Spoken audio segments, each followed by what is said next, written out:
So what would drive someone to commit such a horrific crime? Joining me now is Dr. Rajat Mitra. He's a criminal psychologist. I appreciate you joining us, Dr. Mitra. What explains someone doing what Aftab is accused of? It seems to be the most kind of bestial crime that anyone could commit.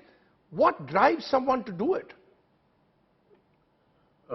Thank you, Rajdeep. This is a kind of a crime which we call organized sexual homicide, in which often the offender feels a sense of having carried out a justice against the victim.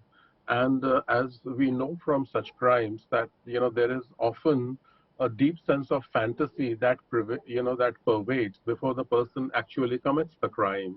So in this situation, I mean, there are two things that I would say from my experience as a forensic clinical psychologist is that he fantasized about killing her. He fantasized about ending her life.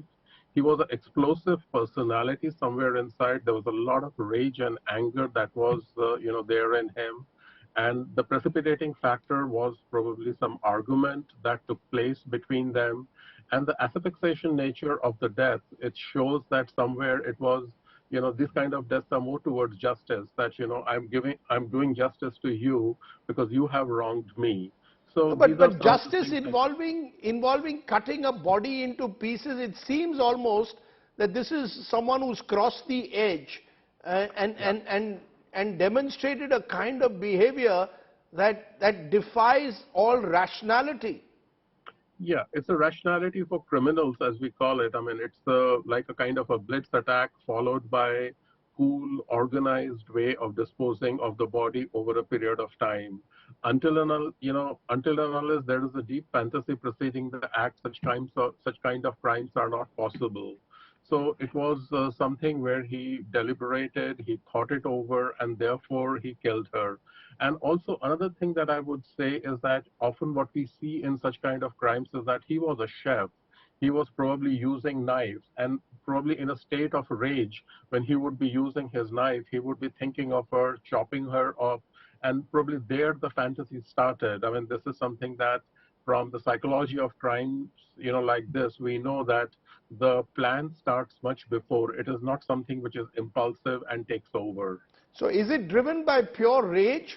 Are you saying that this would be driven by pure rage that someone has? Or is there, does it reflect a complete psychological breakdown of that individual? It is not just, I mean, these people are deeply angry inside, but there is psychologically much more complex than that.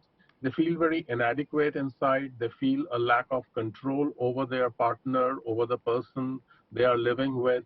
So it's a combination of that. So there is an explosive personality, someone who's very angry inside.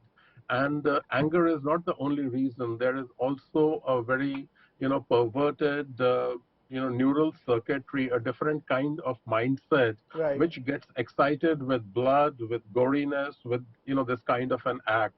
It is not possible for a normal human being. I mean, it's only someone with deeply explosive personality with a kind of a, distorted thinking who could do this.